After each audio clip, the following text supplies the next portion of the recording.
ವಾಣಿಜ್ಯ ತೆರಿಗೆ ಇಲಾಖೆಯ ನೋಟಿಸ್ ಭರಾಟೆಗೆ ವ್ಯಾಪಾರಿಗಳು ಕಂಗಾಲಾಗಿದ್ದಾರೆ. ಯುಪಿಐ ಮೂಲಕ 30 ರಿಂದ 40 ಲಕ್ಷ ಮೇಲ್ಪಟ್ಟ ಹಣ ಪಡೆದವರಿಗೆ ಸಂಕಷ್ಟ ಎದುರಾಗಿದೆ.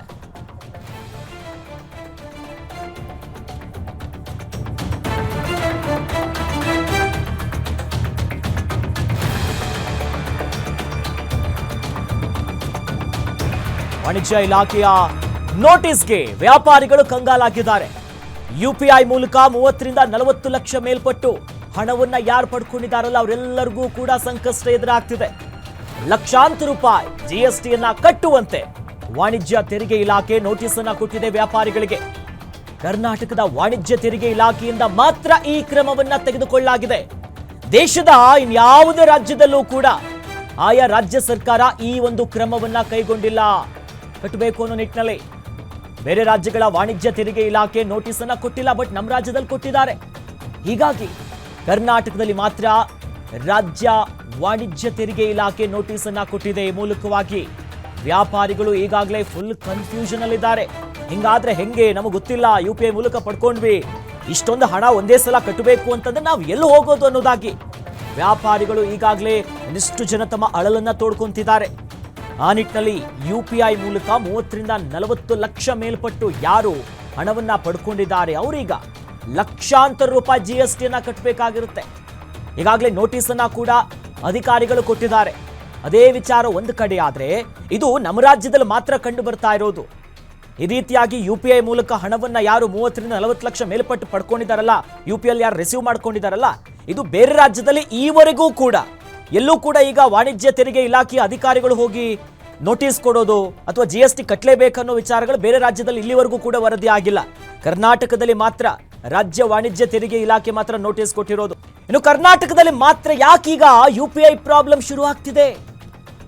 ಬೇರೆ ರಾಜ್ಯಗಳಲ್ಲಿ ಸರಿಯಾಗಿರುವಂತಹ ಯುಪಿಐ ಇಲ್ಲಿ ಯಾಕೆ ಸಮಸ್ಯೆ ಆಗ್ತಿದೆ? ಪ್ರಧಾನಿ ಮೋದಿ, ನಿರ್ಮಲಾ ಸೀತಾರಾಮನ್ಗೆ ಈಗ ದೊಡ್ಡ ಮಟ್ಟದ ಶಾಕ್ ಆಗ್ತಿದೆ. ಅವ್ರಿಗೆ ರಾಜ್ಯ ತೆರಿಗೆ ಅಧಿಕಾರಿಗಳೇ ಯುಪಿಐ ಟ್ಯಾಕ್ಸಿನ ಶಾಕ್ ಅನ್ನ ಕೊಟ್ಬಿಟ್ರ. ಮುಂದಿನ ದಿನಗಳಲ್ಲಿ ಕರ್ನಾಟಕದ ಹಾದಿಯನ್ನೇ ಅನ್ಯ ರಾಜ್ಯಗಳು ಅನುಸರಿಸುತ್ತಾ ದೇಶದಾದ್ಯಂತ ಯುಪಿಐ ಮೂಲಕ ಹಣ ಪಡೆದಂತ ವರ್ತಕರು ಯಾರಿದ್ದಾರೆ ಎಲ್ಲರಿಗೂ ಕೂಡ ದೊಡ್ಡ ಶಾಕ್ ಇದು. ಯುಪಿಐ ಮೂಲಕ ಹಣ ಕಳಿಸಬೇಡಿ, ಈಗ ಬೇಡ, ನಮ್ಗೆ ಯುಪಿಐ ಬಳಕೆಯನ್ನ ಬಂದ್ ಮಾಡೋದಕ್ಕೆ ವರ್ತಕರು ಮುಂದಾಗ್ತಿದ್ದಾರೆ. ಚಿಲ್ಲರೆ ಸಮಸ್ಯೆಗೆ ಮುಕ್ತಿಯನ್ನ ಹಾಡಿತ್ತು ಯುಪಿಐ. ದೊಡ್ಡ ಮಟ್ಟದ ಒಂದು ಅದರದೇ ಆದಂತ ಸಾಧನೆ ಮಾಡಿತ್ತು. ಕ್ಯಾಶ್ಲೆಸ್ ಆರ್ಥಿಕತೆಗೆ ಹೊಡೆತ ಬಿದ್ದಿದೆ. ಈಗ ಬೇಡ ಬೇಡ ನಮಗಂತಿದ್ದಾರೆ ವ್ಯಾಪಾರಿಗಳು. ಜಿಎಸ್ಟಿ ನೋಟಿಸ್ನಿಂದ ಗ್ರಾಹಕರು ಎಲ್ಲರೂ ಕೂಡ ವರ್ತಕರು ದೊಡ್ಡ ಮಟ್ಟದ ಶಾಕಿಗೊಳಗಾಗಿದ್ದಾರೆ. ನಮ್ಮ ರಾಜ್ಯದಲ್ಲಿ ಮಾತ್ರ ಯಾಕೆ ಹಿಂಗೆ ಅನ್ನೋದಾಗಿ ಪ್ರಶ್ನೆ ಮಾಡ್ತಿದ್ದಾರೆ.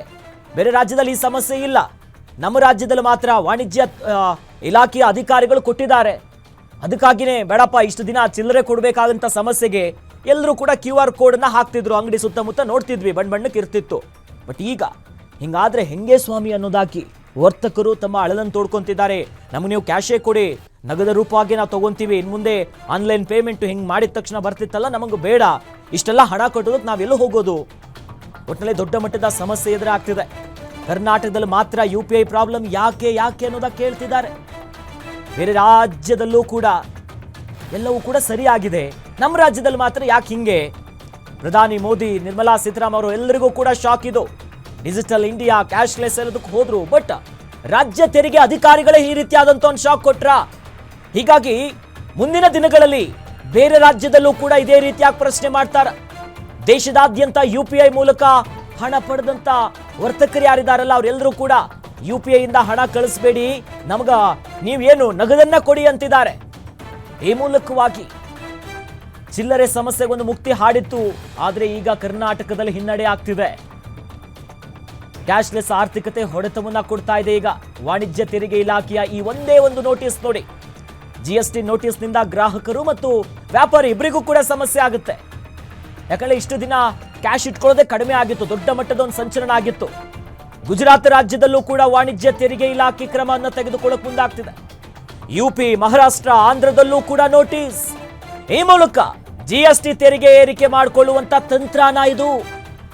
ಕರ್ನಾಟಕದಲ್ಲಿ ಮಾತ್ರ ಯಾಕೆ ಈ ಸಮಸ್ಯೆ ಅನ್ನೋದಾಗ ಪ್ರಶ್ನೆ ಮಾಡ್ತಿತ್ತು. ಜೊತೆಯಲ್ಲಿ ಇತರ ರಾಜ್ಯದಲ್ಲೂ ಕೂಡ ಇದೇ ರೀತಿಯಾದಂತಹ ಹಲವು ಪ್ರಶ್ನೆಗಳು ಉದ್ಭವ ಆಗ್ತಿದೆ. ಹಣ ಹೆಂಗ್ ಕಟ್ಟೋದು ನಾವು ಅನ್ನೋದು.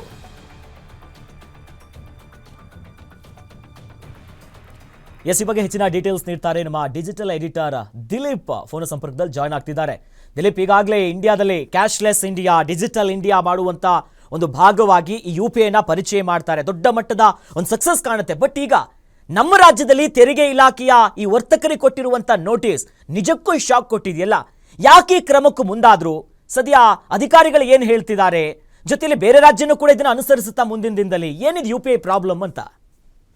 ಒಂದು ಅಖಿಲೇಶ್, ಏನಂದ್ರೆ ಇಡೀ ಕರ್ನಾಟಕದಲ್ಲಿ 65,000ಕ್ಕೂ ಹೆಚ್ಚು ವ್ಯಾಪಾರಿಗಳು UPI ಪ್ಲಾಟ್ಫಾರ್ಮ್ಗಳಿಂದ ಹಣ ಪಡಿತಾ ಇದ್ದಾರೆ ಅಂತ ಹೇಳ್ಬಿಟ್ಟು ಮಾಹಿತಿ ಸಿಕ್ಕಿದೆ. ಅದು ಪೇಟಿಎಂ ಆಗಿರ್ಬೋದು, ಫೋನ್ ಪೇ ಆಗಿರ್ಬೋದು, ಗೂಗಲ್ ಪೇ ಆಗಿರ್ಬೋದು, ವಿವಿಧ ರೀತಿಯ UPI ಪ್ಲಾಟ್ಫಾರ್ಮ್ಗಳಿಂದ 65,000 ವರ್ತಕರು ಈ ಒಂದು ಗ್ರಾಹಕರಿಂದ ಹಣವನ್ನ ಪಡಿತಾ ಇದ್ದಾರೆ. ಈ ಪೈಕಿ 15,000ಕ್ಕೂ ಹೆಚ್ಚು ವರ್ತಕರು 40 ಲಕ್ಷಕ್ಕೂ ಹೆಚ್ಚು ಒಂದು ಹಣವನ್ನ ಪಡೆದಿದ್ದಾರೆ ಅಂತ ಹೇಳ್ಬಿಟ್ಟು ಮಾಹಿತಿ ಸಿಕ್ಕಿದೆ. ಈ ಪೈಕಿ ನೋಟಿಸ್ ಜಾರಿಯಾಗಿರೋದು ಕೇವಲ 5,864 ವರ್ತಕರಿಗೆ ಮಾತ್ರ. ಈ ಒಂದು ಇಷ್ಟೇ ಪ್ರಮಾಣದ ವರ್ತಕರಿಗೆ ನೋಟಿಸ್ ಜಾರಿಯಾಗಿರೋದೇ ಈಗ ದೊಡ್ಡ ಮಟ್ಟದಲ್ಲಿ ಒಂದು ಚರ್ಚೆಗೆ ಕಾರಣ ಆಗಿದೆ. ಆದ್ರೆ ಈ ಬಗ್ಗೆ ಈ ಸಂಬಂಧಪಟ್ಟಂಗೆ ನಾವು ವಾಣಿಜ್ಯ ತೆರಿಗೆ ಇಲಾಖೆ ಅಧಿಕಾರಿಗಳನ್ನ ಮೂಲಗಳನ್ನ ಸಂಪರ್ಕಿಸಿದಾಗ ಅವ್ರು ಹೇಳೋದು, ಇದು ಕರ್ನಾಟಕದಲ್ಲಿ ನಾವು ಮಾಡ್ತಿರೋ ಮೊದಲನೇ ಇದಲ್ಲ. ಈ ಒಂದು ಕ್ರಮ ಕೈಗೊಂಡಿರೋದು ಗುಜರಾತ್ ಅಲ್ಲಿ. ಕರ್ನಾಟಕದಲ್ಲಿ ನಾವು ಇದನ್ನ ಮೊದಲು ಆರಂಭ ಮಾಡಿದ್ದಲ್ಲ. ವಾಣಿಜ್ಯ ತೆರಿಗೆ ಇಲಾಖೆ ಏನು ಗುಜರಾತ್ನ ವಾಣಿಜ್ಯ ತೆರಿಗೆ ಇಲಾಖೆ ಇದೆ, ಅದು UPI ಮೂಲಕ ಹಣ ಪಡೆಯುತ್ತಿರೋ ಸಣ್ಣ ವರ್ತಕರನ್ನ ಮಾಹಿತಿಯನ್ನ ಕಲೆ ಹಾಕಿ ಅವ್ರಿಗೆ ನೋಟಿಸ್ ನೀಡುವಂತ ಕೆಲಸವನ್ನ ಮಾಡ್ತು ಅಂತ. ಏನಂದ್ರೆ UPI ಪ್ಲಾಟ್ಫಾರ್ಮ್ ಏನಿದೆ, ಆ UPI ಪ್ಲಾಟ್ಫಾರ್ಮ್ ನಲ್ಲಿ ಮಾಹಿತಿಯನ್ನ ಸಂಗ್ರಹ ಮಾಡಿ ಯಾರ್ಯಾರು ನಿಮ್ಮಿಂದ ಯಾವ್ಯಾವ ವರ್ತಕರು ಎಷ್ಟು ಹಣವನ್ನ UPI ಮೂಲಕ ಪಡೆದಿದ್ದಾರೆ ಅಂತ ಮಾಹಿತಿಯನ್ನ ಸಂಗ್ರಹಿಸಿ ಮೊದಲು ಗುಜರಾತ್ ಈ ಒಂದು ಕೆಲಸ ಮಾಡ್ತು. ಆ ರಾಜ್ಯದಲ್ಲಿ GST ಸಂಗ್ರಹ ಪ್ರಮಾಣ ಏರಿಕೆ ಆಯ್ತು. ಆ ನಂತರ ಇದೇ ಮಾದರಿಯನ್ನ ಬೇರೆ ರಾಜ್ಯಗಳು ಅನುಸರಿಸ್ತಿದ್ದಾವೆ. ಈಗಾಗಲೇ ಉತ್ತರ ಪ್ರದೇಶ, ಮಹಾರಾಷ್ಟ್ರ ಮತ್ತೆ ಆಂಧ್ರ ಪ್ರದೇಶದಲ್ಲೂ ಕೂಡ ಈಗಾಗಲೇ ಸಾವಿರಾರು ಮಂದಿಗೆ ಈ ರೀತಿ ನೋಟಿಸ್ ಕೊಡಲಾಗಿದೆ. ಅದೇ ಒಂದು ರೀತಿಯಲ್ಲಿ ಕರ್ನಾಟಕದಲ್ಲೂ ಜಾರಿ ಮಾಡಲಾಗಿದೆ ಅಂತ ಹೇಳಲಾಗ್ತಿದೆ. ಆದ್ರೆ ಬೇರೆ ರಾಜ್ಯಗಳಲ್ಲಿ ಈ ರೀತಿ ಆಗಿರೋದು ಅಷ್ಟು ದೊಡ್ಡ ಮಟ್ಟದಲ್ಲಿ ಸುದ್ದಿ ಆಗಿಲ್ಲ. ಆದ್ರೆ ಕರ್ನಾಟಕದಲ್ಲಿ ಏಕಾಏಕಿ 5,000ಕ್ಕೂ ಹೆಚ್ಚು ಮಂದಿಗೆ ನೋಟಿಸ್ ಜಾರಿಯಾಗಿದೆ. ಮತ್ತೆ ಕರ್ನಾಟಕ ಆರ್ಥಿಕತೆಯಲ್ಲಿ ಬೇರೆ ರಾಜ್ಯಗಳಿಗೆ ಹೋಲಿಸಿದ್ರೆ ದೊಡ್ಡ ಮಟ್ಟದಲ್ಲಿದೆ. ಮತ್ತೆ 15,000 ಮಂದಿ 40 ಲಕ್ಷಕ್ಕೂ ಹೆಚ್ಚು ಆದಾಯ ಪಡೆದಿದ್ದಾರೆ. ಅಂದ್ರೆ ಹೆಚ್ಚು ಹಣ ಪಡೆದಿದ್ದಾರೆ. ಇದು ಆದಾಯ ಅಂತ ಹೇಳಕ್ಕಾಗೋದಿಲ್ಲ, ಹೆಚ್ಚು ಹಣ ಪಡೆದಿದ್ದಾರೆ ಅಂತ ಹೇಳಲಾಗ್ತಿದೆ. ಇವರಲ್ಲೂ ಕೂಡ ಕೇವಲ 5,864 ಮಂದಿಗೆ ಮಾತ್ರ ನೋಟಿಸ್ ಕೊಟ್ಟಿದೀವಿ ಅಂತ ಹೇಳ್ಬಿಟ್ಟು ವಾಣಿಜ್ಯ ತೆರಿಗೆ ಇಲಾಖೆ ಹೇಳ್ತಿದೆ. ಆದ್ರೆ ಇಲ್ಲೊಂದು ವಿಚಾರ ಗಮನಿಸಬೇಕು. ವಾಣಿಜ್ಯ ತೆರಿಗೆ ಇಲಾಖೆ ಅಧಿಕಾರಿಗಳ ಹೇಳೋ ರೀತಿ ಕೆಲವೊಂದು ಅಂಗಡಿಗಳು, ಅದರಲ್ಲೂ ಬೆಂಗಳೂರಿನ ಬಳೆಪೇಟೆಯಲ್ಲಿ ಇರುವಂತ ಕೆಲವೊಂದು ಅಂಗಡಿಗಳಲ್ಲಿ ವ್ಯಾಪಾರ ವಹಿವಾಟು ಜಾಸ್ತಿ. ಈ ಒಂದು ಅಂಗಡಿಗಳಲ್ಲಿ ಒಂದೇ ಅಂಗಡಿಯಲ್ಲಿ 9ಕ್ಕಿಂತ ಹೆಚ್ಚು UPI ಐಡಿಗಳನ್ನ ಯೂಸ್ ಮಾಡ್ಕೊಂತಿದ್ದಾರೆ. ಅಂದ್ರೆ ಒಂದೊಂದು UPI ಐಡಿನಲ್ಲಿ 20 ಲಕ್ಷಕ್ಕಿಂತ ಹೆಚ್ಚು ಹಣ ಪಡೀತಿದ್ದಾರೆ ಅಂತ. ಈ ರೀತಿ ಬೇರೆ ಬೇರೆ UPI ಐಡಿಗಳಲ್ಲಿ ಹಣ ತಗೊಂತಿರೋರಿಗೆ ಇದುವರೆಗೂ ನೋಟಿಸ್ ಕೊಟ್ಟಿಲ್ಲ. ಆದ್ರೆ ಯಾರು ಒಂದೇ UPI ಐಡಿನಲ್ಲಿ 40 ಲಕ್ಷಕ್ಕಿಂತ ಹೆಚ್ಚು ಹಣ ಪಡೆದಿದ್ದಾರೆ ಅವ್ರಿಗೆ ಮಾತ್ರ ಕೊಟ್ಟಿದ್ದಾರೆ. ಇದರಲ್ಲಿ ಒಂದು ನಾವು ಗಮನಿಸಬೇಕು, ಬೇಕರಿ ಇದೆ, ಹೋಟೆಲ್ ಇದೆ, ಬೀಡಾ ಅಂಗಡಿ ಇದೆ, ಟೀ ಅಂಗಡಿ ಮಾಲೀಕರಿದ್ದಾರೆ. ಇವರೆಲ್ಲ 40 ಲಕ್ಷಕ್ಕೂ ಹೆಚ್ಚು ವಹಿವಾಟು ನಡೆಸಿರ್ತಾರೆ. ಅಂದ್ರೆ UPI ಮೂಲಕ ಹಣವನ್ನ ಪಡೆದಿರ್ತಾರೆ. ಆದ್ರೆ ಈ ಪೈಕಿ ಅವ್ರಿಗೆ ಎಷ್ಟು ಲಾಭ ಆಯ್ತು, ಈ ಪೈಕಿ ಅವ್ರದ್ದು ಖರ್ಚು ಎಷ್ಟಾಯ್ತು, ಇವಾಗ ಒಟ್ಟು ಖರ್ಚನ್ನ ಕಳೆದು ಅವ್ರಿಗೆ ಬಂದಿರುವಂತ ಒಂದು ವಹಿವಾಟಿನಲ್ಲಿ ಒಟ್ಟು ಖರ್ಚನ್ನ ಕಳೆದು ಅವ್ರಿಗೆ ಎಷ್ಟು ಲಾಭ ಆಯ್ತು ಅನ್ನೋದು ಇಲ್ಲಿ ಮುಖ್ಯ ಆಗುತ್ತೆ. ಆದ್ರೆ ಏಕಾಏಕಿ 40 ಲಕ್ಷಕ್ಕಿಂತ ಹೆಚ್ಚು ನೀವು ಹಣವನ್ನ ಪಡ್ಕೊಂಡಿದ್ದೀರಾ UPI ಮೂಲಕ, ಹಾಗಾಗಿ ನೀವು ಇಷ್ಟು % GST ಕಟ್ಟಬೇಕು ಅಂತ ಹೇಳಿದಾಗ ಅದು ಲಕ್ಷಾಂತರ ರೂಪಾಯಿ ಆಗುತ್ತೆ. ಅಂದ್ರೆ ಒಟ್ನಲ್ಲಿ ಈಗ ಇದನ್ನ ಗಮನಿಸ್ತಿದ್ರೆ ಒಟ್ನಲ್ಲಿ ಈಗ ಈ ನೋಟಿಸ್ ಇಂದ ಗ್ರಾಹಕರಿಗೂ ಕೂಡ ಹಿಂದೇಟ್ ಹಾಕ್ತಿದ್ದಾರೆ. ಈಗ ಇಷ್ಟು ದಿನ ಆರಾಮಾಗಿ ಸಲೀಸಾಗಿ ಪೇಮೆಂಟ್ ಮಾಡ್ತಾ ಇದ್ವಿ, ವ್ಯಾಪಾರಿಗಳು ಕೂಡ ಇನ್ಮೇಲೆ ನಾವು ಈ UPI ಬೇಡ, ನಮ್ ಬರೀ ಕ್ಯಾಶಲ್ಲೇ ನಮ್ ಕೊಡಿ ಅನ್ನೋದಾಗ ಕೇಳ್ತಿದ್ರಲ್ಲ, ಎಲ್ಲೋ ಒಂದ್ ಮಟ್ಟಿಗೆ ಹೊಡೆತ ಬೀಳಲ್ವಾ ಇದು? 100% ಹೊಡೆತ ಬೀಳುತ್ತೆ ಅಖಿಲೇಶ್. ಏನಂದ್ರೆ ಇವಾಗ ಏನಾಗುತ್ತೆ, ಇದನ್ನ ಕ್ಯಾಸ್ಕೇಡಿಂಗ್ ಎಫೆಕ್ಟ್ ಅಂತ ಹೇಳ್ತಾರೆ. ಇದು ಕೇವಲ ಒಂದು ಪರಿಣಾಮ ಅಲ್ಲ, ಇದರಿಂದ ಹಲವು ರೀತಿಯ ಪರಿಣಾಮಗಳಾಗ್ತವೆ. ಇವು ನೋಡಿ, ನೀವಾಗ್ಬೋದು, ನಾವಾಗ್ಬೋದು, ಬಹುತೇಕ ಜನ ಏನು ಒಂದು ATMಗೆ ಹೋಗ್ಬಿಟ್ಟು ಹಣ ವಿಡ್ರಾ ಮಾಡ್ಕೊಳ್ಳೋದನ್ನೇ ಮರ್ತೋಗ್ಬಿಟ್ಟಿದ್ದಾರೆ ಎಷ್ಟೋ ಜನ. ಅದಕ್ಕೆ ಪೂರಕವಾಗಿ ATMಗಳ ಸಂಖ್ಯೆ ಕೂಡ ಕಡಿಮೆ ಆಗ್ಬಿಟ್ಟಿದೆ. ಎಷ್ಟೋ ಜನ ತಮ್ಮ ಡೆಬಿಟ್ ಕಾರ್ಡ್ ನಂಬರ್ಗಳನ್ನೇ ಮರ್ತೋಗಿರ್ಬೋದು ಇವತ್ತಿನ ದಿನಗಳಲ್ಲಿ. ಅಷ್ಟು ಮಟ್ಟಿಗೆ UPI ಮನೆ ಮಾತಾಗಿದೆ. ಇಂಥ ಸಂದರ್ಭದಲ್ಲಿ ಮತ್ತೆ ಈ ಬೇಕರಿಗಳು, ಹೋಟೆಲ್ಗಳು ಹೋದಾಗ 12 ರೂಪಾಯಿ, 14 ರೂಪಾಯಿ, 16 ರೂಪಾಯಿ ಅಂತ ಏನೊಂದು ದರ ಹೇಳಿದಾಗ ಚಿಲ್ಲರೆ ಸಮಸ್ಯೆನೇ ಆಗ್ತಿರ್ಲಿಲ್ಲ. ಜನ ಇದು UPI ಅಲ್ಲಿ ಎಷ್ಟು ರೂಪಾಯಿ ಕೇಳ್ತಾರೋ ಅಷ್ಟು ರೂಪಾಯಿ ಪೇ ಮಾಡಿ ಬರೋರು. ನಿರ್ಮಲ ಶೌಚಾಲಯದಂತ ಟಾಯ್ಲೆಟ್ಗೆ ಹೋದಾಗಲೂ ಕೂಡ 5 ರೂಪಾಯಿನೂ ಕೂಡ UPI ಮಾಡಿರೋ ಉದಾಹರಣೆ ಇದೆ. ಭಿಕ್ಷುಕರಿಗೂ ಕೂಡ UPI ಮೂಲಕ ಹಣ ಕೊಟ್ಟಿರೋ ಉದಾಹರಣೆ ಇದೆ. ದೇವಸ್ಥಾನದ ಉಂಡಿಗಳು ಕೂಡ ಇವಾಗ ಈ ಉಂಡಿಗಳಾಗಿ ಬದಲಾಗಿದ್ದಾವೆ. ಅಲ್ಲೂ ಕೂಡ QR ಕೋಡ್ ಸ್ಕ್ಯಾನ್ ಮಾಡಿ ದೇವಸ್ಥಾನಕ್ಕೆ ದೇಣಿಗೆ ಕೊಡಬಹುದಾಗಿದೆ. ಇಂಥ ಎಲ್ಲ ಸನ್ನಿವೇಶಗಳು ಇರೋವಾಗ UPI ಅನ್ನೋದು ಇವತ್ತಿನ ದಿನಗಳಲ್ಲಿ ಜನಸಾಮಾನ್ಯರ ಆಸು ಹಕ್ಕಾಗಿದೆ. ಯಾರು ಕೂಡ ಪರ್ಸ್ ತೆಗಿಯಲ್ಲ, ಇವತ್ತು ದುಡ್ಡು ಕೊಡಿ ಅಂದ್ರೆ ಮೊಬೈಲ್ ತೆಗಿತಾರೆ. ಅಂತ ಒಂದು ಸನ್ನಿವೇಶ ಇರೋಂತ ಸಂದರ್ಭದಲ್ಲಿ ಈ ರೀತಿಯಾದಂತ ನೋಟಿಸ್ ಕೊಟ್ಟಂತ ಸಂದರ್ಭದಲ್ಲಿ ಇವರು ಆದಾಯ ತೆರಿಗೆ ಇಲಾಖೆಯವರು ಒಂದು ಗಮನಿಸಬೇಕಾಗಿತ್ತು. ಅಂದ್ರೆ ಈ ವ್ಯಾಪಾರಿಗಳ ಒಕ್ಕೂಟ ಹೇಳೋದೇನು ಅಂದ್ರೆ, ವಾಣಿಜ್ಯ ತೆರಿಗೆ ಇಲಾಖೆಯವರು ನೋಟಿಸ್ ಕೊಡಕ್ ಮುಂಚೆ 40 ಲಕ್ಷ ರೂಪಾಯಿ ಏನ್ ದುಡ್ಡು ಬಂದಿದೆ ಅದು ನಮಗ್ ಬಂದಿರೋದು ಆದಾಯ ಅಲ್ಲ, ನಮಗ್ ಬಂದಿರೋದು ಹಣ, ಅದು ವಹಿವಾಟಾಗಿದೆ. ಆ 40 ಲಕ್ಷ ರೂಪಾಯಿಯಲ್ಲಿ ನಾವು ಅಂಗಡಿ ಬಾಡಿಗೆ ಕಟ್ತೀವಿ, ಎಲೆಕ್ಟ್ರಿಸಿಟಿ ಬಿಲ್ ಕಟ್ತೀವಿ, ಮತ್ತೆ ಇಂಟರ್ನೆಟ್ ಇದ್ರೆ ಇಂಟರ್ನೆಟ್ ಬಿಲ್ ಕಟ್ತೀವಿ, ಮತ್ತೆ ಹಾಲು ಇರ್ಬೋದು, ಮತ್ತೆ ಯಾವ್ದಾದ್ರು ಅಗತ್ಯ ವಸ್ತುಗಳಿದೆ ಅದನ್ನ ಖರೀದಿ ಮಾಡ್ತೀವಿ, ಅಂಗಡಿನಲ್ಲಿ ಕೆಲ್ಸಕ್ಕೆ ನೇಮಿಸ್ಕೊಂಡಿರೋರಿಗೆ ಸಂಬಳ ಕೊಡ್ತೀವಿ, ಅಂಗಡಿ ಬಾಡಿಗೆ ಕೊಡ್ತೀವಿ, ಅಡ್ವಾನ್ಸ್ ಕೊಟ್ಟಿರ್ತೀವಿ. ಇವೆಲ್ಲದನ್ನು ನೋಡಿದ್ರೆ 40 ಲಕ್ಷ ರೂಪಾಯಿ ನಮ್ಗೇನು ಒಂದ್ ತಿಂಗಳಿಗೆ ಬಂದಿದ್ರೆ ಅದ್ರಲ್ಲಿ ನಮ್ಮ ಖರ್ಚುಗಳೆಲ್ಲ ಕಳೆದು ನಮ್ಗೆ ಎಷ್ಟು ಸಿಗ್ಬೋದು ಅಂತ ಹೇಳ್ಬಿಟ್ಟು ಲೆಕ್ಕ ಹಾಕ್ಬೇಕು. ಅದನ್ನ ಬಿಟ್ಟು ಅದನ್ನ 40 ಲಕ್ಷ ರೂಪಾಯಿ, ಇಡೀ 40 ಲಕ್ಷ ರೂಪಾಯಿನ ಆದಾಯ ಅಂತ ಪರಿಗಣಿಸ್ತಿರೋದು ಅವ್ರು ಮಾಡ್ತಿರೋ ದೊಡ್ಡ ತಪ್ಪು ಅಂತ ಹೇಳ್ಬಿಟ್ಟು ಅಂಗಡಿ ಮಾಲೀಕರುಗಳು ಹೇಳ್ತಿರೋದು. ಆದ್ರೆ ಇದ್ರ ಜೊತೆಗೆ ಈ ಒಂದೇನು ನಾವು ATMಗೆ ಹೋಗಿ ಹಣ ತಗೊಂಡ್ ಬಂದ್ರು ಕೂಡ ಚಿಲ್ಲರೆ ಎಲ್ಲಿಂದ ತಗೊಂಡ್ಬರೋಣ, ಚಿಲ್ಲರೆ ಸಮಸ್ಯೆಗೆ ಮುಕ್ತಿ ಆಡಿತ್ತು UPI. ಅವೆಲ್ಲದಕ್ಕೂ ಇವಾಗ ಹೊಡೆತ ಕೊಟ್ಟಿದೆ. ಆದ್ರೆ ನಾವು ಏನೊಂದು ವಾದ ಮಾಡ್ತಿದ್ದು ಅಂದ್ರೆ ಕರ್ನಾಟಕದಲ್ಲೇ ಮೊದಲನೇ ಬಾರಿಗೆ ಈ ಒಂದು ಕೆಲಸ ಆಗಿದೆ ಅಂತ. ಆದ್ರೆ ವಾಣಿಜ್ಯ ತೆರಿಗೆ ಇಲಾಖೆ ಹೇಳ್ತಿರೋದು ಕರ್ನಾಟಕದಲ್ಲ, ಇದು ಗುಜರಾತ್ ನಲ್ಲಿ ಮೊದಲು ಆರಂಭ ಆಗಿತ್ತು ಅಂತ. ಅಂದ್ರೆ ಪ್ರಧಾನಿ ಮೋದಿ ಅವರ ಹೋಮ್ ಸ್ಟೇಟ್ ಏನಿದೆ ಆ ಗುಜರಾತ್ ಇಂದ ಆರಂಭ ಆಗಿತ್ತು ಅಂತ. ಇಲ್ಲಿ ಒಂದು ಗಮನಿಸ್ಬೇಕು, ಐರನಿ ಏನು ವ್ಯಂಗ್ಯ ಅಂತ ಹೇಳ್ಬೋದು ಇದನ್ನೇನಂದ್ರೆ, ಏನು ಪ್ರಧಾನಿ ಮೋದಿ ಅವರು ಇವತ್ತು ಕ್ಯಾಶ್ಲೆಸ್ ಇಂಡಿಯಾ ಅಂತ ಹೇಳ್ತಿದ್ದಾರೆ, ಅವರ ರಾಜ್ಯದಲ್ಲೇ ಶುರುವಾಗಿದ್ದು ಅಂತ ವಾಣಿಜ್ಯ ತೆರಿಗೆ ಇಲಾಖೆ ಹೇಳ್ತಾ ಇದೆ. ಅಂದ್ರೆ ಈ ಮೂಲಕ ಗುಜರಾತ್ ಅಲ್ಲಿ ಆರಂಭ ಆಗಿ ಗುಜರಾತ್ ಮಾಡೆಲ್ ನ ನಾವು ಅನುಸರಿಸ್ತಾ ಇದೀವಿ ಅಂತ. ಹಾಗಾಗಿ ಇಲ್ಲಿ ರಾಜಕೀಯ ಪ್ರಶ್ನೆ ಅಂತ ಬರೋದಿಲ್ಲ. ಇಲ್ಲಿ ಇದು ಕೇವಲ ವಾಣಿಜ್ಯ ತೆರಿಗೆ ಇಲಾಖೆ ಆಯಾ ರಾಜ್ಯಗಳಿಗೆ ಸಂಬಂಧಪಟ್ಟಿದ್ದು.